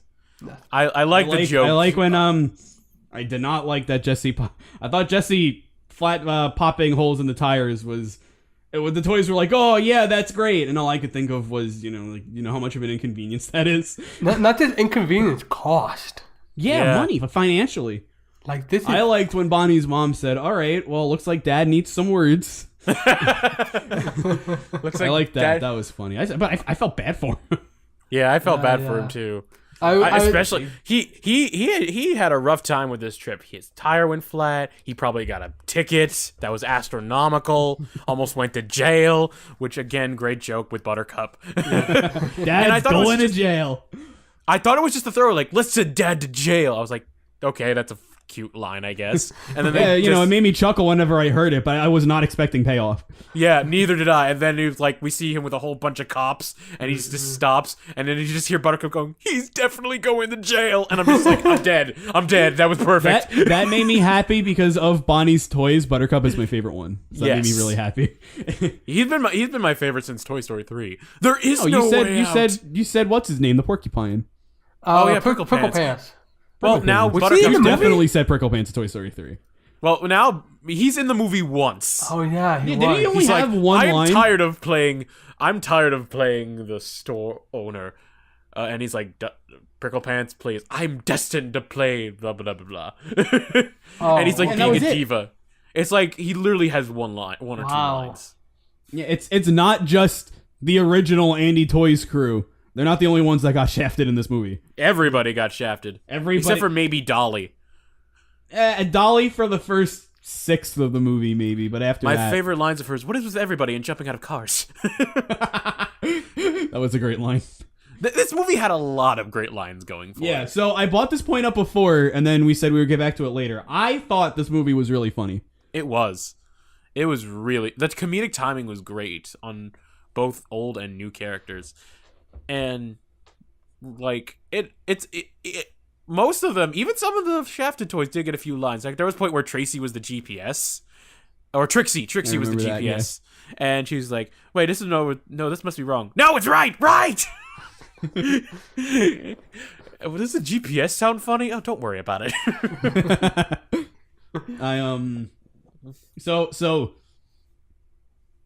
I bought this up already. I definitely think this movie is funnier than 3. And shock, when I still think on raw comedy, I still think the funniest Pixar movie is Toy Story 2. But I would have to, so obviously I think 2 is funnier than 4. But thinking about 4 versus 1, this is I had to think a lot about this. I think the humor in Toy Story 4 is funnier, but there was a lot of charm to Toy Story 1's humor. So even though I think Toy Story 4 is the funnier movie, I enjoy the comedy in the first movie more, if that makes any sense. I agree. There's a lot of like, I know. Like a lot of character-based humor. Yeah, and based on your silence thus far on this topic of discussion, Wash, I'm assuming you didn't think Toy Story 4 was all that funny? Not all that funny, but again, it might have just been like the first time watching. Like I already made my issues with the Bunny and Ducky clear. I don't know. There's definitely some of the side characters that I enjoyed a lot.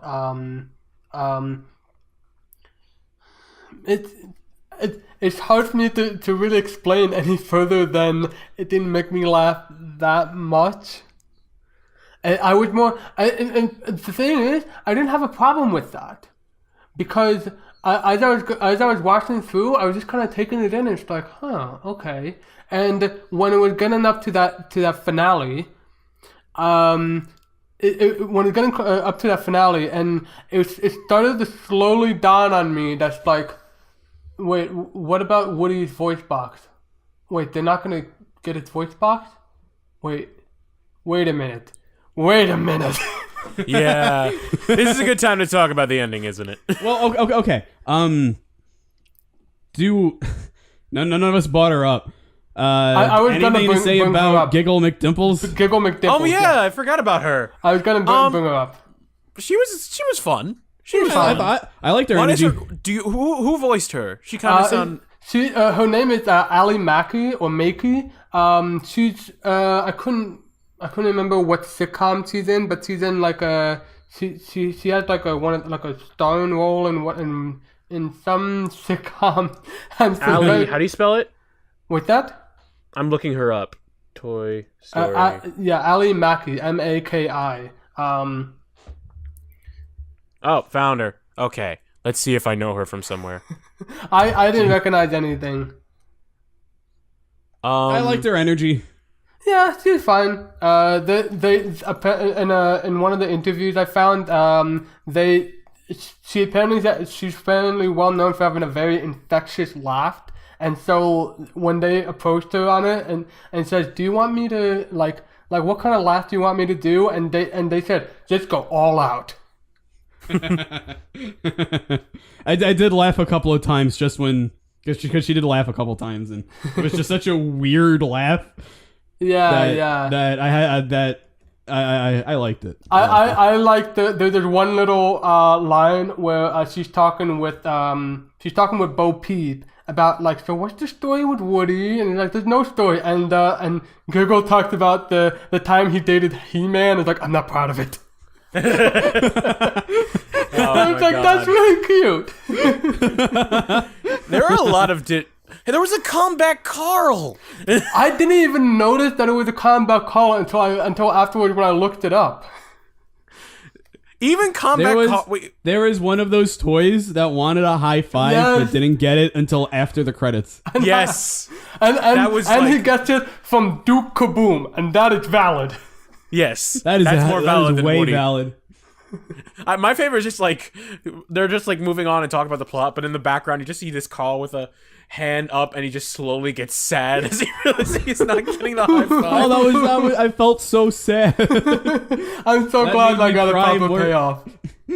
So I told to watch this already, but when the post-credit scene happened and the high five toy that wanted the high five didn't get it, he finally got it. When that happened, I actually jumped out of my seat and I shouted. You did. I was so happy. Well, all the kids were gone at that point. It was just Okay, yeah. It was, Oh yeah, I mean, even if the kids weren't gone, you really think I care? But at that point, it was so good. It was such a good post-credit scene. Oh yeah, it was, especially with Duke Kaboom being the Pixar lamp. Yeah. Oh my God. See, when that happened, I was thinking, oh wow, that's so funny because he poses. That's so funny. And then the high five happened. You made this better? Oh my god, there was someone else in the post credits waiting till post credits when I saw it. There was it was a kid my age and not a kid. It was a guy my age and his mom too. So I just found that funny. It's just like, wow, we appreciate it, but everyone else left. They even left during the mid the mid credits with the knifey. Yeah. Yeah. They even left during that. All right. Is there anything else we want to talk about before we talk about the ending? I just want to make this one note because I found this by accident. We barely talked about Benson, and there's not really so much to talk about because the Bensons are more they're essentially like thugs, like wordless thugs. But weirdly, I found out that the voice actor for Benson is Steve Purcell, the creator of Sam and Max. No way! What? Yes! No way! As soon as you started saying Purcell, I knew who it was. Sam and Max guy. No way! That is such a bizarre casting choice. And I'm fine with that. Oh my god! Oh, okay. So for the viewers at home that don't know, Wash and I love Sam and Max. Especially Why, the Telltale though? games.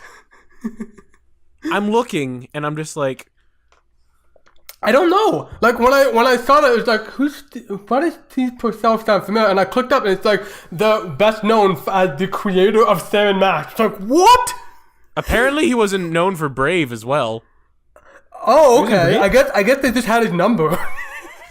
I do know that he's worked with I don't know if it's Pixar or just Disney, but he's worked with them in the past. Oh yeah, he is in Brave. Oh, Okay, don't tell us who. Don't tell us I who. won't tell who, because mostly I don't know, but he is in Brave. We'll find out. That's very interesting. But God, I yeah, love Sam but yeah, Raimi. that makes sense though, because the dummies, they were creepy, but even then they had moments of redemption because they were just on Gabby's side and they wound up helping her in the end. It was more funny when like Forky waved to them goodbye and said, "They are terrifying." Which they Like, are. that's all the payoff you need. Yeah, my mom was even my mom was like, we probably can't show this to my nephew. Because it's just the dummies are terrifying. I really appreciate about Toy Story 4 that, you know, it's a creepy movie, but it's not as washed out and dull and filled with browns, yellows, and greens as Toy Story 3 was. Absolutely. This is what I meant when I said that I didn't like how Toy Story 3 looked.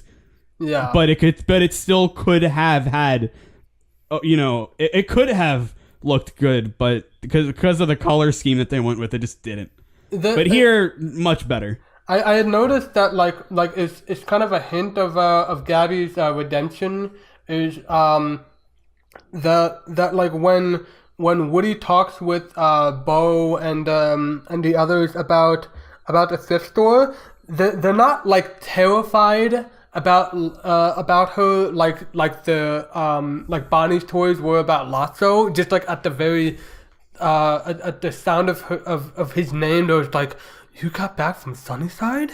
You escaped Sunnyside. And here it's just like, Gabby, and they're just kind of annoyed, and they just don't really get her deal. Yeah, Yeah, pretty much. Like, even she's not as like, oh god, not Sunnyside. Just like, it's just like, oh, I don't want to go there. I'm done with that place.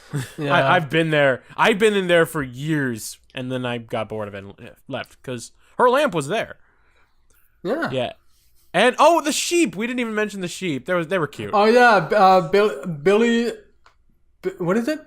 There's even like a joke when Woody can't remember all three of their names, and then and then Duke Kaboom is like, Billy, Goat, Gruff. Those are my favorite girls, and Woody's like, oh. I like that. I like that Bo calls Woody out on misgendering her sheep. Yes. I appreciate that. Yeah. It's so great. I love it. Oh, everything about Bo Peep is great.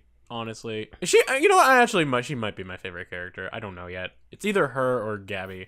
I need to revisit this film because, like I said, it's been 5 days. I forgot a lot. of it. Talking about him again, I'm wondering whether it's her Duke Kaboom, but it's probably Bo. But man, Duke just left such an impact. And Random makes a very good case for Gabby. So I would again, when we do a proper revisit, a proper Pixarspective episode, then we can talk about it. As of now, I'm not sure. When I watch the movie again, we're gonna say, all right, Kirby, was your favorite character Gavi or Bo or Duke Kaboom? And it'll be like, actually, it was Forky. Aww. I would be fine with that too. I would be fine with that. When we're talking about favorite characters, I really don't want to sell Forky short because I really like Forky. He did a really good job, He did fantastic. especially when some new characters can be very annoying in sequels. They did really good with this new character and cast. All right, should we talk about it now? I mean, was there anything else? Did you have anything else watch? I actually haven't opened my notes for this entire thing, so let me see. I do have my notes open. Oh, I remember to talk about the opening. Very good. Okay, can I that montage at the start actually made me feel like a lot more things than the ending of Toy Story 3 did. Even though the part of the montage was almost directly ripped from Toy Story 3. I think I laughed at that part. I don't know why. I think I just laughed as like, wow, they just summarized that whole scene in just 2 seconds. I was just laughing at the choirs. It was like, yep, we're back, baby.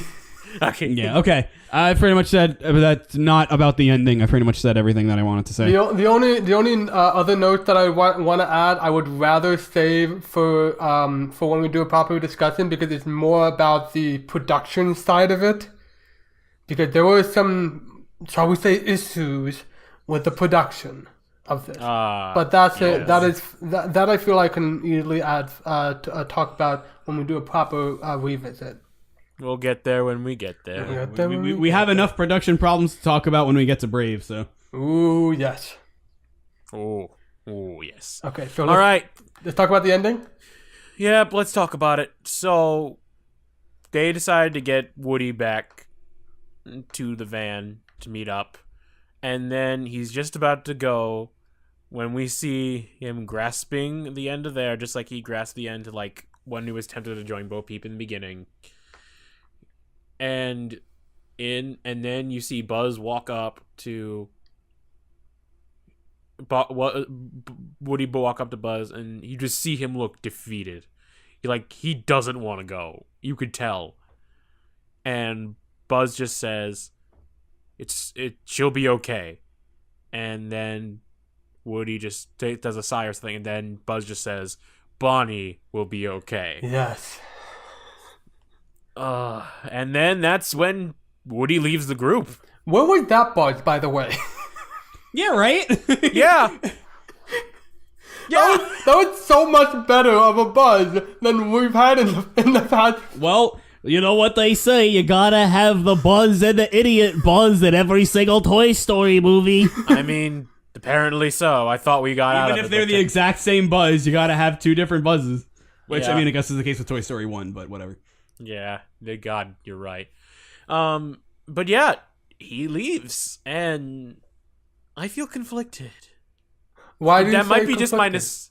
I don't know, because on one hand, it fits the story and Woody's arc pretty well as, like, at least what they were going for with this, of, like, moving on to have your own purpose and doing what you want to do. And it feels more like closure for Woody. But also Woody is leaving all his friends behind. Yeah. I feel you on that. That's why my mom hated the ending. She just didn't want to see them separate. But that might be just some nostalgia. Oh, yeah, it totally is. It totally is. I'm telling her I said it, but it totally is. Because in a way, it's kind of like getting back to the corporate job thing, or a corporate job analogy. He's leaving a group he's been with forever to do his own thing. Yeah.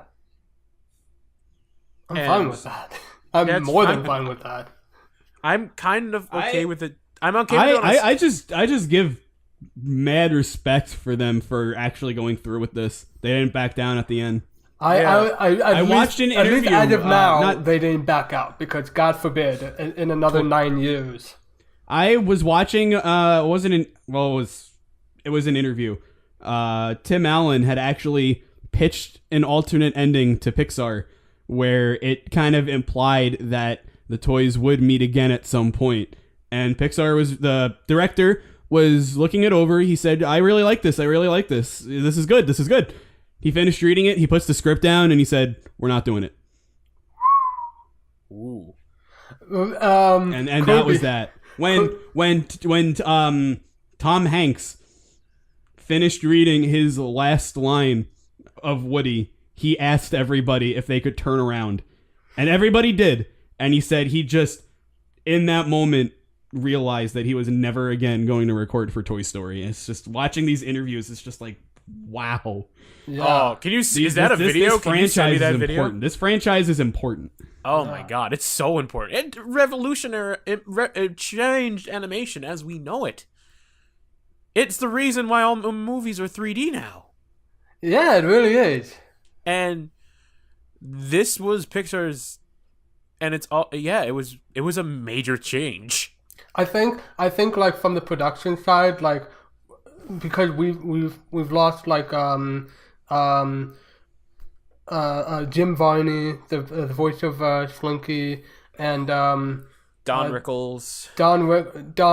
And yeah, once Don Rickles passed, it's like, okay, it's been let's see, 1995, so it's been like 24 years.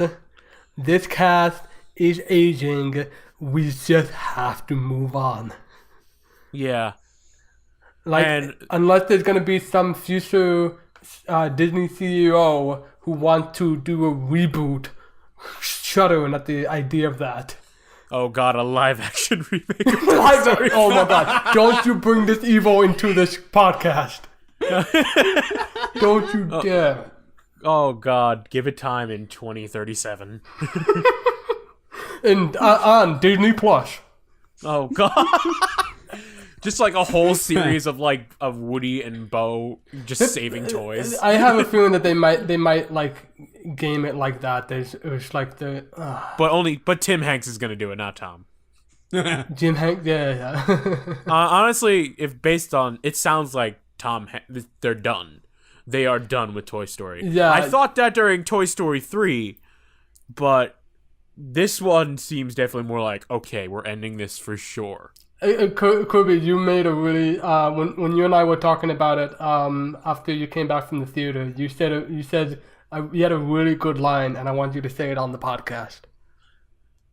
Oh yes, I know this one. I actually did wind up telling Random this just because I didn't want to forget it. This ending is Pete Docter's way of saying I am ending sequels. Yes. Yes. Yes. And thank God. Thank you for remembering that, because I would have been heartbroken if I forgot that.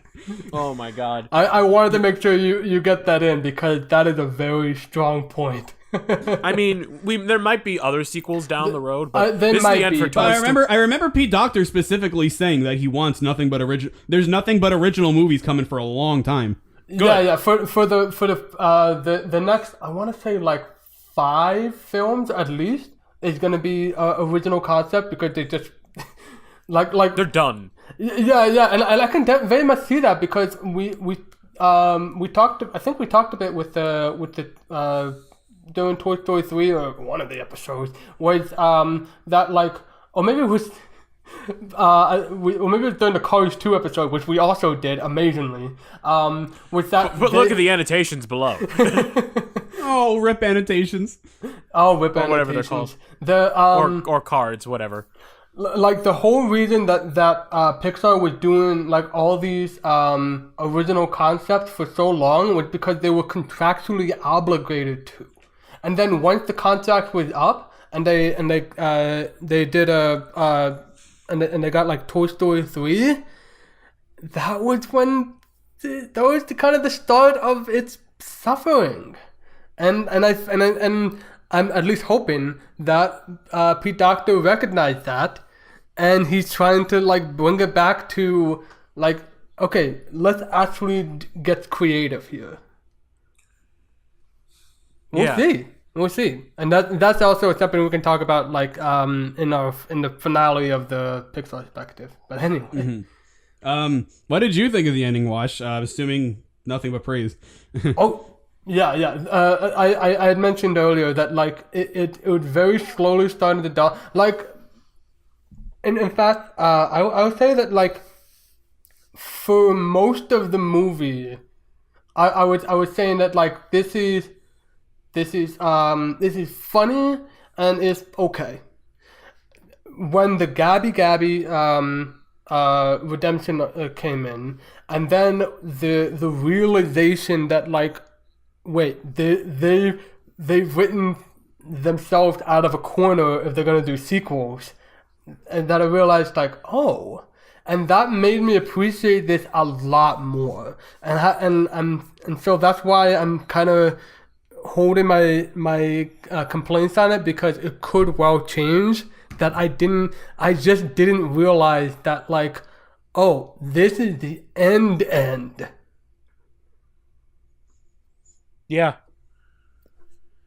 It's the end. That's crazy. It's weird to think that. I mean, we thought that with Toy Story 3, but they left an opening, and now they did not. Yeah, and that's pretty damn cool. Yeah, it is. And I was like, and I realized I don't know, I think I realized even during the voice box, I was like, okay, maybe Woody doesn't need a voice box to come back. It wasn't until, again, I saw the hands. I saw the hands of the same shot they did with him just clenching onto the edge, debating whether to go see Bo. I was like, oh, they're doing this. They are doing this. Yeah.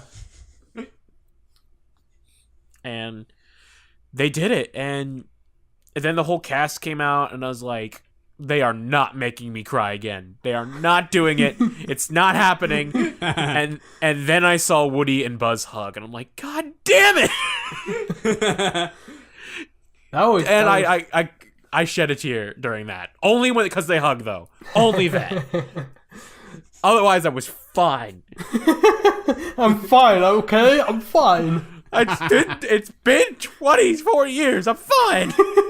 This game is slightly younger than me. I'm fine. You just called it a game. And this movie, I'm disoriented.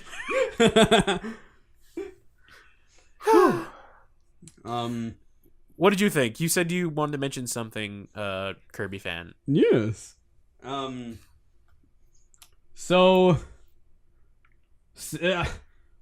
in the same boat in this regard as Wash is when it comes to the point of I've only seen it once and I need to see it again, because already listening to you two talk about it, I'm kind of questioning. I'm thinking a lot more. The complaint is still there about the ending. But again, first of all, massive respect to the team for actually separating them and saying it's over. Huge respect. Great way to not only end the Toy Story franchise, but the sequel era of Pixar. Mm-hmm. But my problem. Go ahead. When I saw the movie in theaters, I didn't think Woody had went through enough of an arc to merit him leaving his friends and Bonnie. And at that point, I'm kind of questioning now. Because a lot of symbolism has happened, and a lot of things about Woody that I either didn't catch or wasn't really thinking enough on, you two have kind of reminded me of. Woody's character, so much of his character in the first 3 movies was loyalty to his kid. He loves playing. Okay. Sorry, that was just another bug. He loves playing with his kid. He loves being loyal to his kid. Mm-hmm. Toy Story 3, when the whole conflict was, oh, you could play with kids forever, or you could be with your kid. Woody was the one saying, no, we gotta stay with their kid. And even at the end, when he realized that he is gonna be with Andy forever, he was still... A big part of what kept him going was that now he can take that experience he had with Andy and have it all over again with Bonnie. And not being played with 3 times doesn't really equate to Bonnie not caring about him anymore. So when we got to the ending, I wasn't all I could really think of during the ending was, based on the other movies, and even Toy Story 4 to an extent, that this doesn't feel to me like this is the decision Woody would make. And strictly speaking on Toy Story 4, I still don't know if I'm fully convinced, but I will retract that point because I've only seen the movie once. This is obviously first impressions. Yeah. But based on the other 3 movies, it didn't feel like Woody to me. Okay. And because of that, the ending as the ending to Toy Story 4, this movie, it didn't. I wasn't sold. But as the ending to sequel era Pixar, I'm pretty happy with it.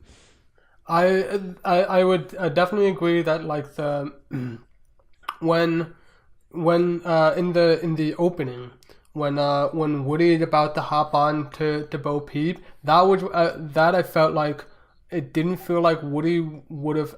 I mean, he doesn't, but it didn't feel like Woody would have even thought about that choice about Jordan. Yeah. But I think that I think he's grown quite a lot by the by the ending, that like it. Yeah, you can see it. He makes it's like the voice box. It becomes a final sacrifice. Like he's given up his legacy as a toy. Yeah, there's a lot of symbolic. There's no more. There's a snake in my boot. Oh, that's the saddest part. Yeah, there's a lot of symbolic evidence for it. It's just the actual growth that Woody goes through. He's not the main toy anymore, but he's not the favorite. But looking at the other 3 movies and the growth he had in this movie, I don't see it. I don't see how a toy that, yes, was all about rescuing other toys. He's been doing that for 4 movies. That point is true.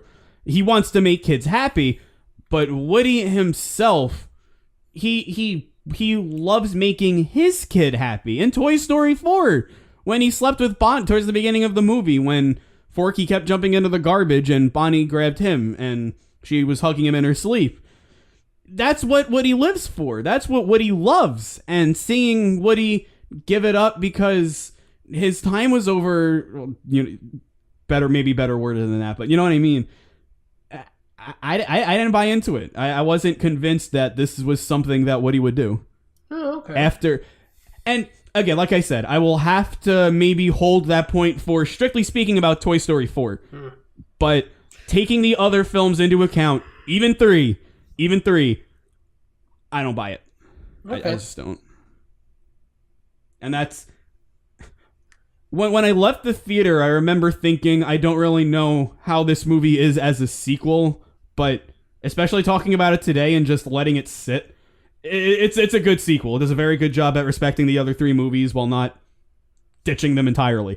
It's really just that ending bit, and I guess maybe the opening bit. I was kind of the beginning and the end, the middle, but the middle did a good job. Yeah, that's my that's Kirby fans Kirby tangent about Kirby and Toy Story 4. Your initial final thoughts. Yes, my initial final thoughts. Kirby fans, Kirby initial, Kirby tangent about Kirby Toy Story 4. Yeah, it's my opinion is better than Toy Story 3. I'm not sure if it's better than the others yet. Yeah, I need to watch it again. All right, we're whiplashing ourselves right into final thoughts and rankings. Pretty much. Yeah. Well, we're not doing rankings. That's we're what not you doing did. rankings. Yeah. Well, no, I mean, when I say rankings, I mean how does it compare to the other films? Ranking, all I can personally say is that I feel as of now that it's better than Toy Story 3. It might be better than Toy Story 2, but that is again gonna be a something I will find out upon a second reviewing, because I want to see how it holds up in terms of like narrative and structure, because that's been a major complaint that I've had with Toy Story 2. Yeah, I agree with that one. So only time will tell, but we one thing's for certain: we all need to see it again. And but definitely. At the same time, distance ourselves from it a bit. So about same time it takes for it to go on DVD and Blu-ray. Hopefully, yeah. I would definitely. I think we all put it above Toy Story 3. That's pretty easy. Yeah.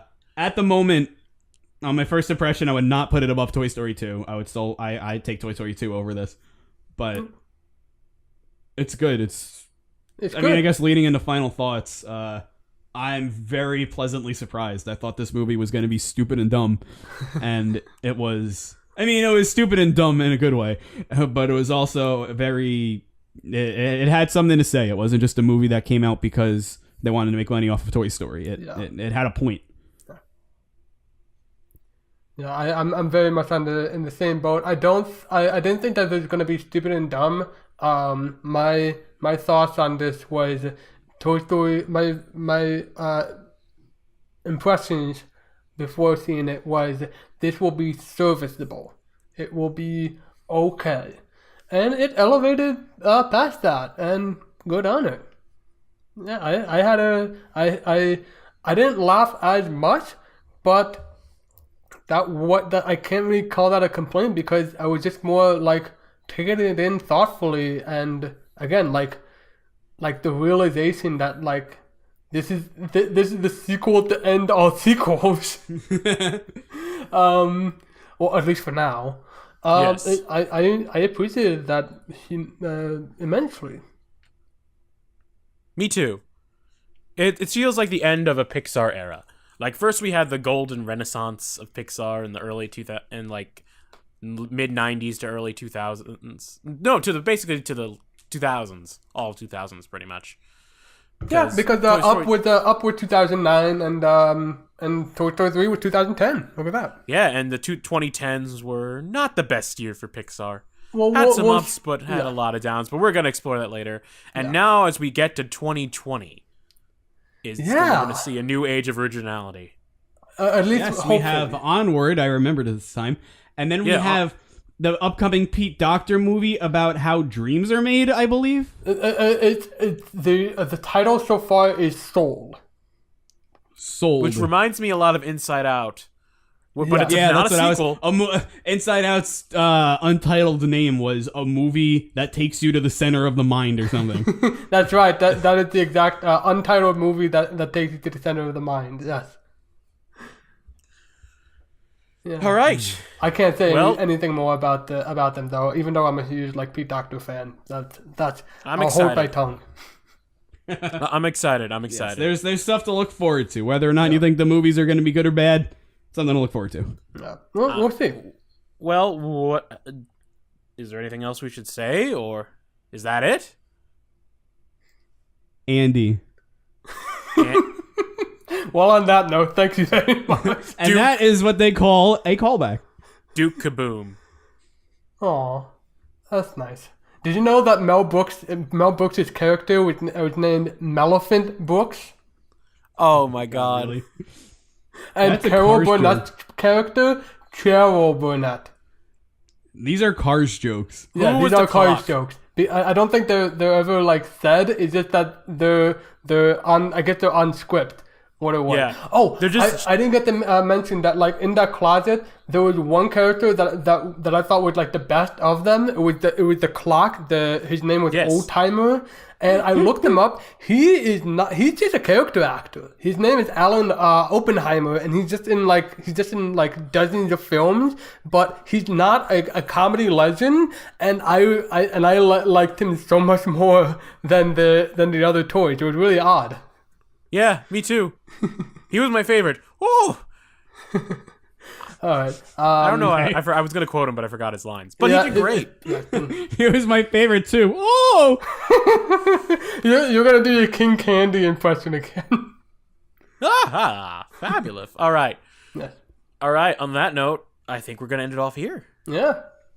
And Yeah, seems like a good a time as any. Because I don't have enough time to do the bubbles that I like to do. I'll put up. I don't know what I'll put up. Probably some gameplay footage. I'll see what I can find. Put up some gameplay footage of Up the video game. Toy Story 3, the video game. Oh yeah, there is a Toy Story 3 the video game.